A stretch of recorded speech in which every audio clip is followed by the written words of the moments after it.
ಇವರಲ್ಲೆಲ್ಲ ನಾವು ಮಾತಾಡಲಿಕ್ಕೆ ನಾವೇನು ಇವರಷ್ಟು ದೊಡ್ಡ ಜನಗಳಲ್ಲ.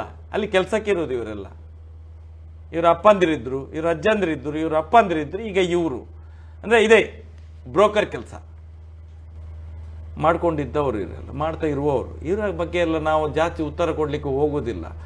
ಯಾಕೆ ವೀರೇಂದ್ರ ಹೆಗ್ಡೆಗೆ ಕಾಣತ್ತೂರಿಗೆ ಹೋಗ್ಲಿಕ್ಕೆ ಆಗೋದಿಲ್ವಾ? ನಾವು ಈ ಚಿಲ್ಲರೆಗಳೆಲ್ಲ ಪಳ್ಳರೆಗಳು ಹೋಗಿ ಕಾಣತ್ತೂರು ಹಳ್ಳಿ ಇಲ್ಲಿ ಅಂತ ಧರ್ಮಸ್ಥಳದಲ್ಲಿ ಮಂಜುನಾಥ ಇಲ್ವಾ? ಅಣ್ಣಪ್ಪ ಇಲ್ವಾ?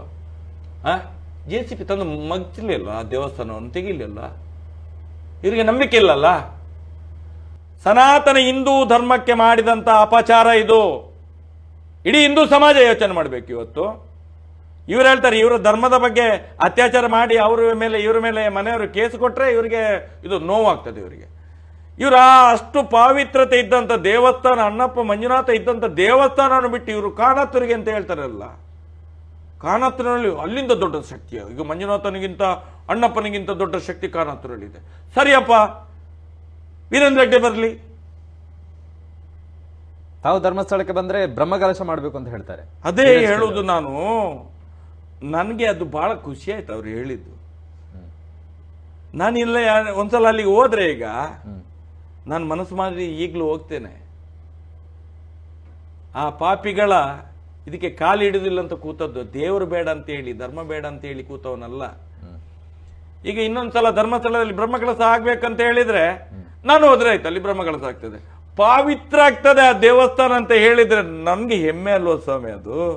ಧೀರಜ್ ಕೆಲ್ಲೆ ಅವರ ಸವಾಲನ್ನು ಒಪ್ಪಿಕೊಳ್ಳುವುದಿಲ್ಲ. ಹಾಗಾದ್ರೆ ತಾವು ಕಾಣತ್ತೂರು ಕ್ಷೇತ್ರ ಕರೀತಾರೆ, ಅಪ್ಪನಿಗೆ ಹುಟ್ಟಿದವನ ನೋಡಿ ಸ್ವಾಮಿ, ನನ್ನ ಅಪ್ಪನಿಗೆ ಹುಟ್ಟಿದ್ದೋ ಬಿಟ್ಟದ್ದು ನಾನು ಬಿಟ್ಟು ನನ್ನ ಹತ್ರ ಸಂತಾನ ನಕ್ಷೆ ಇದೆ, ಎಲ್ಲ ಕೊಡ್ತೇನೆ.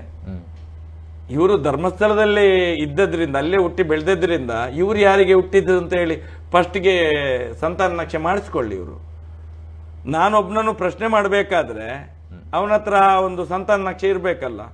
ಇವ್ರಿಗೆಲ್ಲ ಡೌಟ್ ಇರ್ತದೆ. ಯಾಕಂತ ಹೇಳಿದ್ರೆ ಅಲ್ಲಿಂದ ನಡೆದಂತ ಘಟನೆಗಳನ್ನ ನೋಡಿದ್ರೆ ಅಲ್ಲಿ ಡೌಟೇ ಕಾಣುವಂಥದ್ದು. ಎಲ್ಲವೂ ಡೌಟೇ, ಅಲ್ಲಿ ಎಲ್ಲವೂ ಡೌಟೇ. ಸಾಧಾರಣ ನನ್ನ ಲೆಕ್ಕದಲ್ಲಿ ಮಂಜಯ್ಯ ಹೆಗ್ಡೆ ಮೇಲೆ ಎಲ್ಲ ಡೌಟೇ. ಅಲ್ಲಿ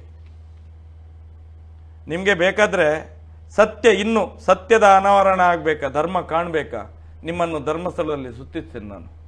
ಬೇಕಾದ್ರೆ ನಾನೇ ನಿಮ್ಮ ಜೊತೆಯಲ್ಲಿ ಬರ್ತೇನೆ.